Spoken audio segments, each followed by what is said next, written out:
Hello. It's the beginning of 2025 and I think the time is right. So yeah, this is what I use to stay productive and to help accomplish my goals. Now, what are these goals, you may be asking me? Here is a mix of goals that I've made for myself. So building mental clarity, I've had a really rough time over the past year and I've fallen back on a lot of my good mental habits. It's a big reason why I haven't been uploading and why I haven't been super active on this channel. Along with mental clarity, I want to overall build healthier habits in order to keep myself on track. In terms of Japanese, I want to be able to read manga or watch anime without subtitles. I'm a weeb, that shouldn't be any surprise. I really enjoy consuming Japanese media. I realized later on in life that most of my hobbies and interests revolve around Japan, so being able to use the language without having to use a translator would be a very valuable skill. Now, this is a very lofty goal, and this isn't a goal for the end of this year. This is a goal long-term in life. For this year, I want to at least get to Wanikani level 30 and reread through all of Take Him's grammar guide while taking notes. I've been immersing a lot more, and I've actually been reading some manga completely in Japanese. I don't fully understand everything without having to look up a few pieces of grammar or kanji that I haven't learned yet, but that's fine because I'm still learning and I can still enjoy the content overall while getting more used to reading. I want to go through the Odin project to find a job and become proficient in web development. Top also teaches core CS concepts through practical project building, and I think that's a very valuable skill to have, and learning how to build web services in the process will also be useful in my future. I'm a creative person, and being able to express myself through computer programming has always been a goal of mine. I've actually been working on this little helper right here in order to make streaming Pomodoros just easier. This may seem cringe to some of you, but I want to write a book in my lifetime. I'm not really confident in my writing as of late, but I'm building myself back up. So now that we've gone over my goals, let's talk about my tools and systems. Above all, I think the most important skill to have is time management, and I'd say that I'm pretty decent at it. I just use Google Calendar and Emacs. I hate seeing people using X and Y app to try and create new scientific scheduling processes or some other random electron app that promises you the world. Google Calendar works and it's everywhere. I get my notifications on it and whoa, I know when I have to leave in order to go do things. Putting things in my calendar has made a big difference in my life and I cannot recommend it enough.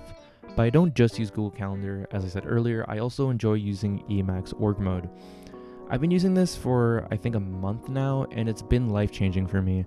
I don't really time track on this. I mainly make to-do lists for things I want to accomplish throughout the day, but I think it's still cool to show off. I'm going to experiment with rigorous time blocking during February and see how that goes, but I'll be doing it through org mode. I've always had trouble trying to find a way to track habits in a simple and reliable way, so for now I'm just using small notebooks I had lying around and putting a habit per page. I journal on Emacs and on whatever piece of paper I have lying around, so I don't see a need to have another notebook. I'm a strong believer of just keep it simple, stupid. Although I'm very into having structure, I like being able to have some sort of free flow in my life, no matter what. Reading, e-readers, I love reading, and I love e-readers. I use two e-readers, an Ink Palm 15 and an Onyx Books Note 5. A very obscure combo in my opinion, but it gets the job done and I'm okay with it for the time being. I'm not made of money. I am very poor actually. The Ink Palm is used either when I'm out and when I'm going to sleep. Instead of doom scrolling on my phone, I can just spend that time reading instead. Instead of doom scrolling on my phone, I could be reading on the bus. It's just a very nice, convenient thing to have in order to have that habit of reading. The books is mainly used for highlighting PDFs to make notes on later. I'm reading Atomic Habits again and I want to take notes on it, and I want to be comfortable while I'm doing such highlighting. What's more comfortable than having a comfortable tablet? It's also really comfortable to read manga off of, which is always a plus and has aided me a lot through my reading immersion. So journaling and writing is all done in Emacs at the moment. I had my phase of trying to do everything in Neovim, but I think for just writing and note-taking, Emacs is infinitely better. And for programming, I just like using Neovim instead. I use org-roam for note-taking, and you can create daily capture buffers, daily capture notes using Control C and J, which opens a writing buffer in your bottom split. And that's it. That's all I do for journaling. I also handwrite from time to time, but it depends on the mood. I do enjoy creative writing, so I also take time to do that in org mode using this PDF I found from my local government. Now, like as of recording this video, I haven't even started using it. It seems really cool. I glanced through it, and it's going to be a daily habit of mine. So I'm just going to go off of those and write whatever comes to mind. Like again, I'm a very creative person. Like I play instruments, I sing. I got into web development because I find that as like a way of creative expression. And I just think writing also a very good way to like express myself. I used to actually write poetry, if you can believe that. I don't write it. I haven't written poetry in a while, but I used to write poetry. I always come up with like fun little stories. So yeah, it's just something that holds a lot of value in my life. For language study, at the moment, I'm only using Wanikani to learn Japanese, but I do want to get back into using Anki. So I'm using Org to take notes on Japanese grammar. I saw James do it, and although I don't really like leaning into being a James copy anymore, I'm just taking this from him. Like, yoink, that's mine. I used to use like a Zettelkasten when taking serious notes about generative syntax when I was really interested in getting a master's degree, but I just want to take a break from trying to do everything in Neovim, and I just think using org to create like nodes and notes to that master node, I just find it a lot more appealing and a lot easier.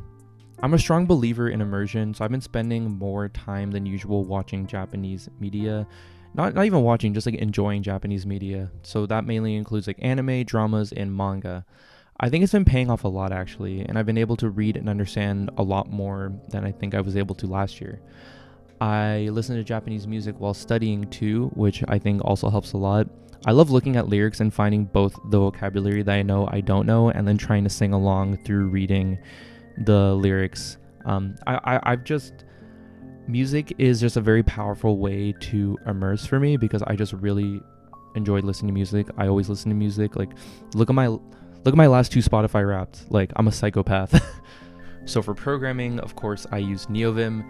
Who needs GUIs when you have TUIs? There's honestly not much to say about my configuration. Although I feel like a lot of people do this when they get into like using Linux and they look at like r/Unix porn and they're like, oh my god, oh what a cool desktop, man, oh what a cool desktop, oh my god.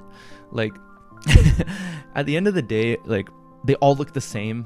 The tools are there to make you productive, and if you just spend all your time ricing, you're never gonna get anywhere.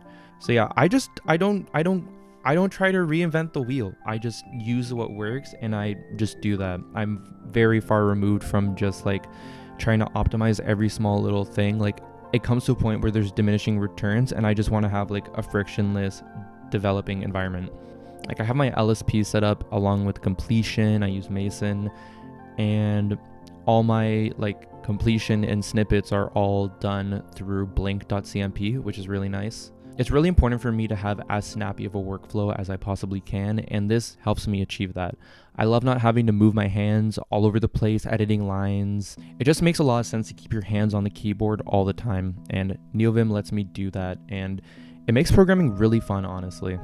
I still, of course, use a tiling window manager. I remember going from i3 to Qtile, but Qtile broke for me at some point, and I just fully committed to DWM. I honestly really like DWM because of how it handles window management, and also because it's a massive pain in the ass to configure. The more annoying it is to configure, the less time I'm going to spend configuring it. This sort of methodology that I use has honestly worked a lot. I edit my config file with for big changes once a week because I hate having to stop whatever I'm doing just to relaunch DWM. A lot of my GitHub dot file commits and whatnot are just very, very small changes because I'm really anal about keeping my laptop and my desktop's dot files in sync. I love DWM. Tags are cool. The default layout is cool. C is cool. And suckless is alright. So in conclusion, this is just what I find to be really useful, and it works for me. Above all, everything here is done in the name of comfort. I just want to live comfortably, and going through all the health stuff that I've been going through and am still going through has opened my eyes to that more than ever. And yeah, if you have any questions, just like let me know on Discord. I'm always active in the community server. We have a pretty cool community there. And yeah, expect more videos. Thanks for watching. I'm heading out. Goodbye.